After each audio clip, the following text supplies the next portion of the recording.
Hi everybody, Chris Titley here and welcome to Scoreboard. This episode is powered by Swyftx, Australia's top-rated crypto exchange and proudly homegrown, just like many of the athletes and business leaders we feature on Scoreboard.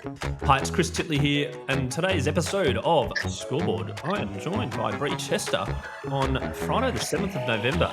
Early in the morning, 8:10 in the morning. Bree, welcome to Scoreboard. Thanks for having me. Excited to be on. Yeah, how are you going? It's 8:10 in the morning. You had your coffee this morning? I haven't yet, but that's okay because my brain is still working for some reason. Still working. Yeah, I'm in the morning. I'm a bit of a morning person. Are you a morning person or a late night sleep-in person?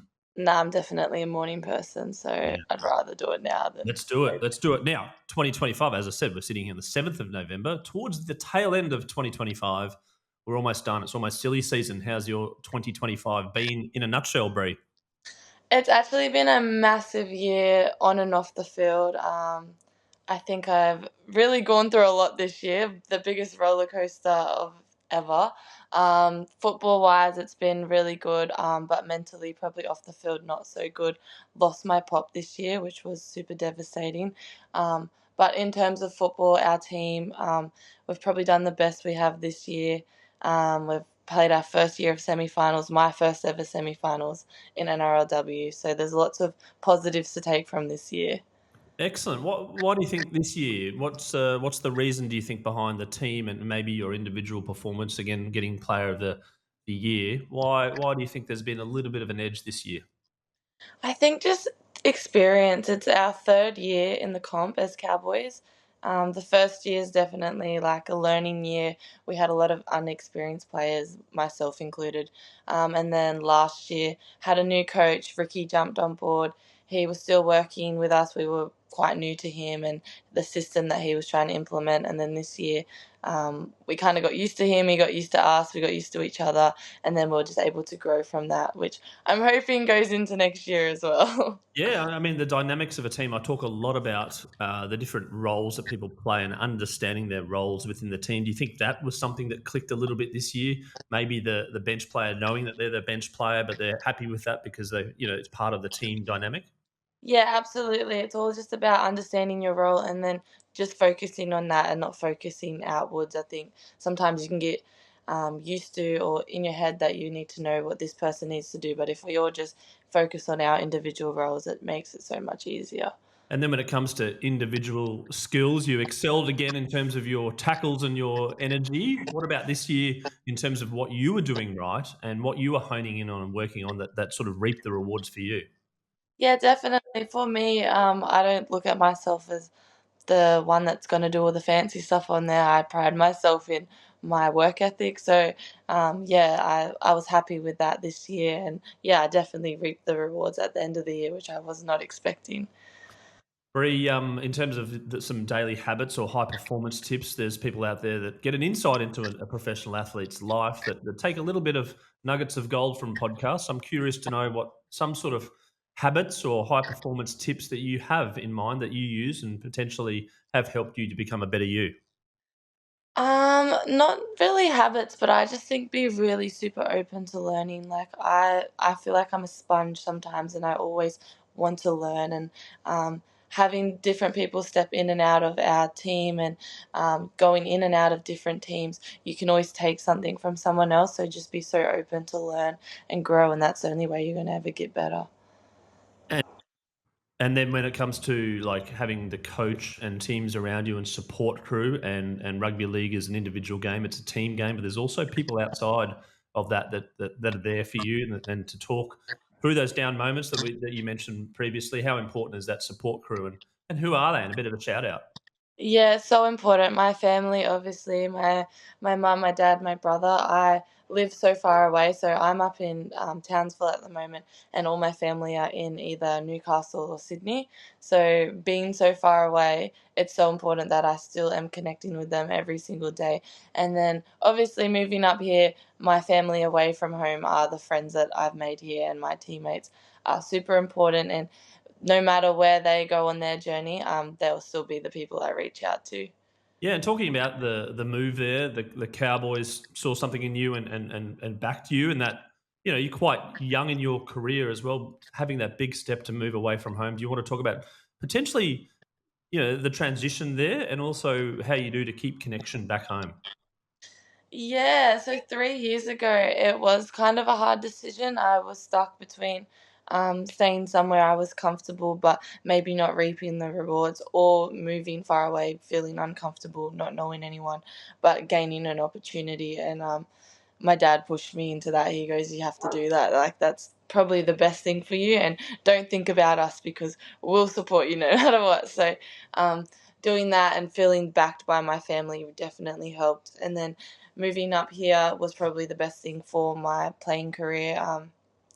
And I probably didn't realize at that time it was going to be the biggest blessing. So, um, and because of that, I do thank my daddy. I still call him every day, and even in tough decisions that I face today, like I'll be like, "What do you think?" And he'll still be like, "Stop thinking about us down here. We're fine. You got to do what's best for you." Absolutely, great advice and a great connection there. In terms of reassurance and feedback, how do you gauge feedback, and how are you in regards to maybe if things don't go your way? The term "be a goldfish" has popped up a couple of times, but in terms of like you getting the best out of you and things not going your way, what do you do, and how do you pick yourself up?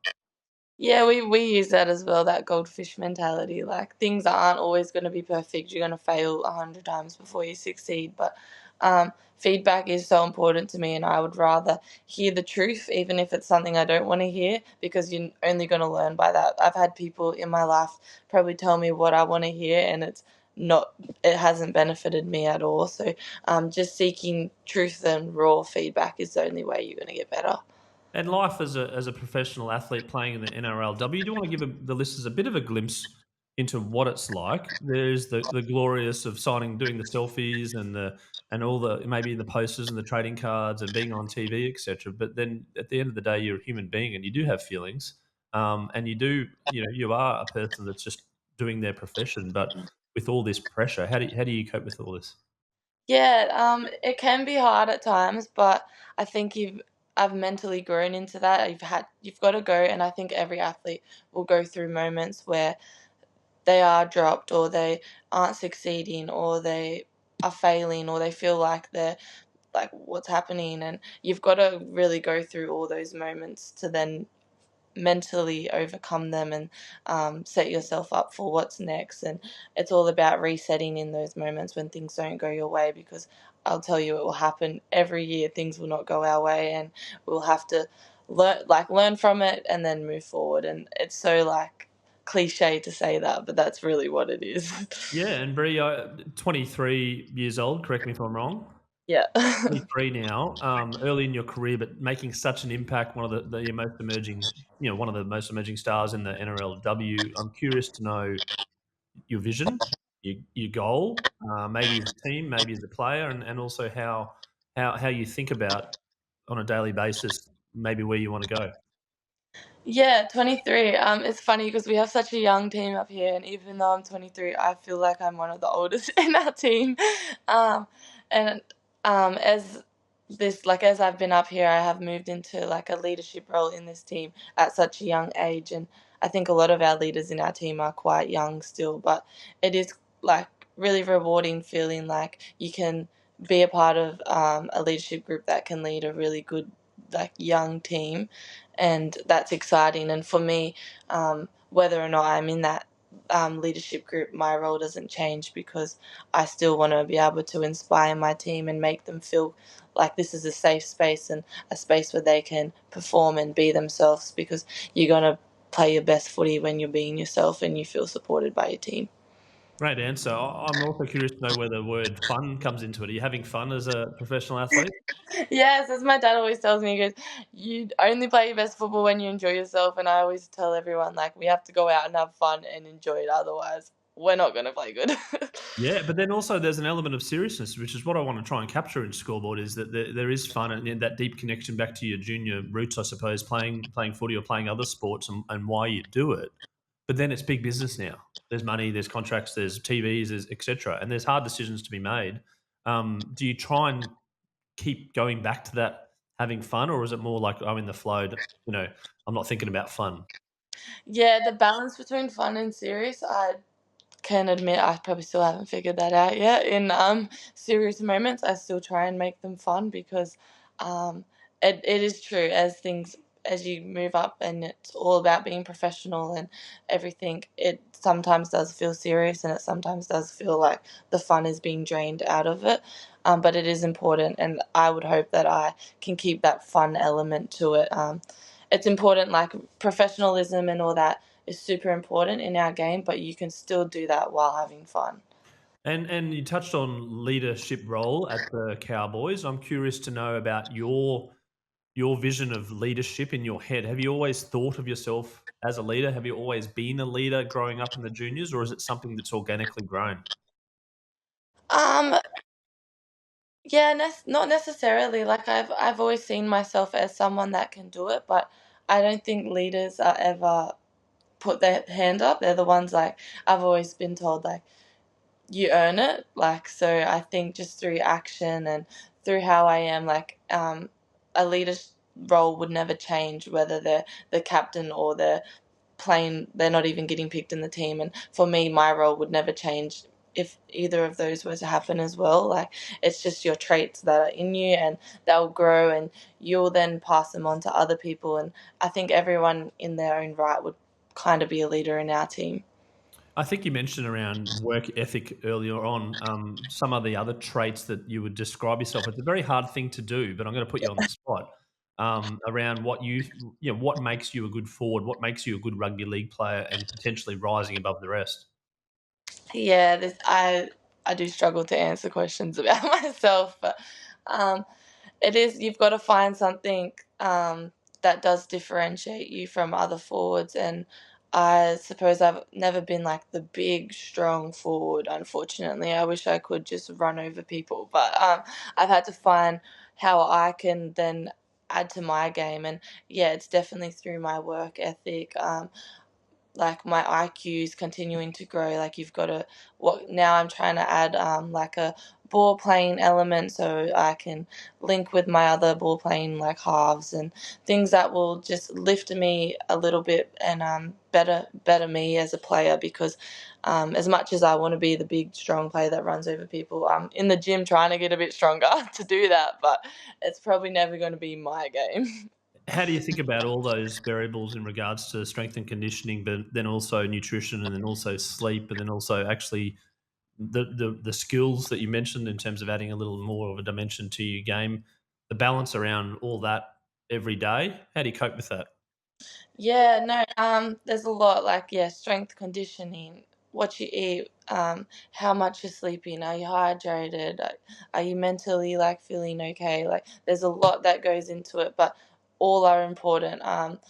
If I look at myself 3 years ago, like in terms of my strength and conditioning is lifted, I've learned so much about what I'm putting into my body.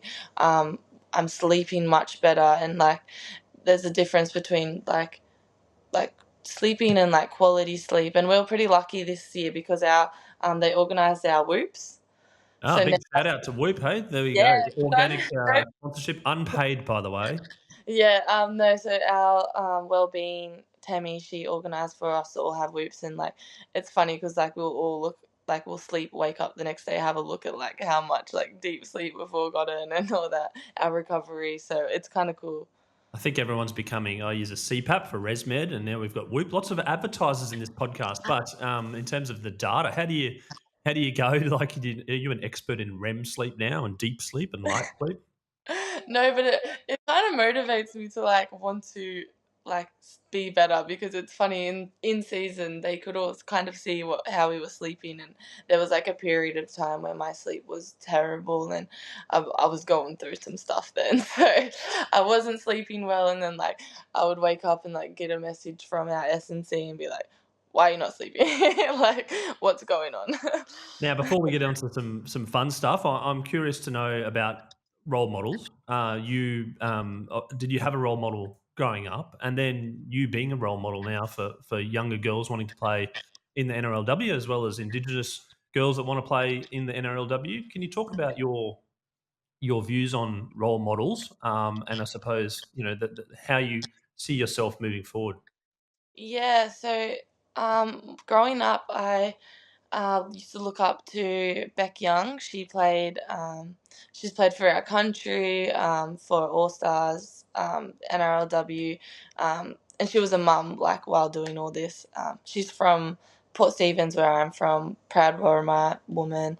So obviously I looked up to her, and she was almost like an auntie figure to me. So I would always be like, Auntie Beck. So, and then when she stepped down from football, she moved into coaching, and then she was able to coach me through a couple of years there at Newcastle in my All Stars campaign, and she's still even involved in that All Stars and that cultural space we have there. So I think looking at her and what she's done in our game, and then her transitioning and then being a mentor to me, is like, she's someone that I would look up as a role model. And whenever someone asks me that question, I always think of her.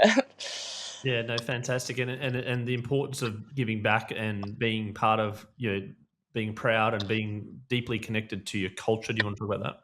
Yeah, culture is so important to me. I was very lucky to grow up around it. I grew up on Worimi country down in Port Stephens, but I'm a proud Darul woman, which is down the south coast from Lapa down to Wollongong in New South Wales. So school can only teach you so much. Everything's kind of taught through your parents, your grandparents. You go out to on country and you're getting taught stuff by elders. But I was very lucky because football, I think, has gave me so many opportunities to learn about my culture. Jessica will put on camps that are just solely for us to learn about our culture, and she'll take away the footy for a weekend and she'll be like, let's go out to country, let's learn about this. There's girls that have come through our campaigns and not known anything about their culture, and I've walked out learning like who they are, where they come from, the elders from their country, and it's really inspiring to see like growth for all of us in that terms. Isn't it great that sports are connected like that? And a holistic question then on the back of that is, what's rugby league and what sport given you in your life? Yes, school. Sport has given me so much, especially rugby league. I definitely wouldn't be the person I am without rugby league, and it shaped me. And it's so generic to say, oh yeah, like it shaped me, but it really has. Like, what I do every day is probably because of rugby league. To be honest, I have a great job now where I get to work for community, going to schools, and I wouldn't be here if it wasn't for rugby league, and I wouldn't be given opportunities to learn about my culture and where I come from if it wasn't for rugby league. So I feel like I will forever be in debt for what rugby league has given me. Now, let's talk about your favourite all-time sporting moment. And I preface this to guests, which I put them on the spot a little bit, that it's not about themselves. It's about a spectator. And we're on the topic of sport and connection, something you can watch 1,000 times over. Um, I would have to say Kathy Freeman holding the Aboriginal flag at the Olympics after she ran. A lot of people probably look at that flag and go, I don't know what that is. That's not an Australian flag, but that is our culture, and that is the oldest living culture in the world. So her repping the Australian flag was such a cool moment, and I could rewatch that a million Oh, times. I don't know how many times I've watched it. It's thousands. And just that look on her face at the end, you're like, what is that look? Is that relief? Is it? And then she got asked that recently after 25 years. She's like, oh, I wasn't really happy with my time. And that's what she goes. It wasn't anything apart from I looked at my time. I looked over at my time and thought, I wasn't that happy. But yeah, just an incredible moment. Now we do have a couple of sponsors at Scoreboard, and they help us pay the bills and do the things that we do and tell stories of the game of sport, which is amazing. And we're deeply grateful for them. The first is Swyftx, which is Australia's most trusted cryptocurrency platform with over 1.2 million users in Australia and New Zealand. And as part of their new Where Can Crypto campaign, we do a little segment on Scoreboard called the Scoreboard Bucket List, which is a sporting event that you haven't attended thus far live as a spectator that you would love to attend. Bree, I'm curious as to know what your bucket list sporting event, and maybe crypto could take you there. Yeah, well, running off the back of the last question, I'm probably going to have to say the Olympics.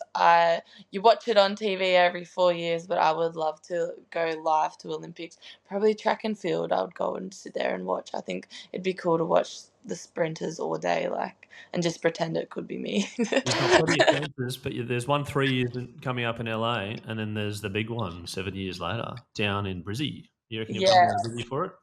Hopefully I will make an appearance to that. I would love to watch that live. And now it's time for our Do You Budget segment powered by PocketSmith. PocketSmith is the personal finance app for the household CFO, the one keeping the budget in check, paying the bills and kicking goals. Over 80,000 Aussies use PocketSmith to track their spending, see their net worth and plan ahead. And with all the sport and business and money and all those sort of things, Bree, I'm curious, do you budget? I do to an extent. I probably am not as structured as many people are. I do try and give myself a bit of leeway, but I can be a much better budgeter. I can admit that. There you go. Check out PocketSmith. I use it. It's great for the categories of scrapes your bank account and tells you you drink too much coffee and you shouldn't do Netflix. No, it doesn't do that. But, it's good for that categorization. And Bree, we've also got a partner in PayLab that is powering this new segment called the Favourite Junior Sporting Club Shout Out. Experience the ultimate in savings and convenience with PayLab Rewards. The PayLab platform is designed to help your club and its members make the most of every purchase by offering instant rewards to over 140 of Australia's top retailers. And even better, your club earns a revenue share from every transaction made. Bree, I'm curious, which sporting club are you shouting out to and why? Yeah, so Malibu Panthers, played with them from the ages of 8 till 12, and then obviously being a female back then, you weren't allowed to play on with the boys, but I was the only girl in my boys team for those 5 years. So shout out to them. They're a very small club, but they're doing great down there. That is awesome. I love that. Now, the other question I ask is about your scoreboard moment, which is a moment in your life which is very visual, a bit like Kathy Freeman's run, where you can memorize it and you can watch the whole thing, play it over in your brain, but it's deeply personal to you. And then from that moment, things changed. Yeah, probably just my first year of NRLW. You watch all these players on TV, and you're almost like fangirling them, and then you get to go out there and you verse them, and you're like looking over, like, am I actually doing this? Like, I would watch Isabel Kelly on TV and be like, wow, she's a freak, and then I get to verse her, and then she gets to score tries on us, but that's okay. Thanks for sharing that scoreboard moment. Bree, now we've got two final questions. One is, what's some advice that you would give to younger girls coming through, playing sport, watching the TV, seeing professional athletes like yourself playing NRLW, and they may want to be professional athletes? Yeah, probably just don't forget your why. As things pick up in rugby league, no matter what you play, you'll always go back to your why. Don't forget to enjoy it, have fun doing it. People get so caught up in, like, what do I need to do? Like, how do I get there? But honestly, just enjoy every moment, take every opportunity, and don't forget your why. Don't forget your why. That's awesome. Now, if we repeat this podcast in scoreboard series 2, 3, 4, 5, 6 down the track, let's call it 2 years down the track now for you, Bree. Where would you like yourself to be in 2 years when we repeat this podcast? Hopefully, had won a premiership. That's the goal of everyone that plays rugby league.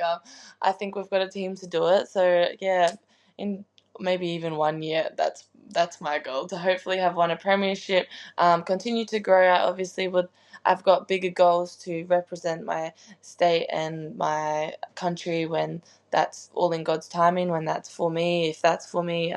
They're the goals, but what I can do now is just control what I can control. So let's hope I can get there. Bree Chester, thank you so much for being on Scoreboard and sharing a glimpse of your story behind the scenes of a professional athlete, one of the most emerging players and dynamic players in the NRLW. Congratulations on your time so far at the Cowboys and the recognition that you're getting. But with that goal in mind, we look forward to following your progress and supporting you wherever we can. Thank you so much for having me. Thank you.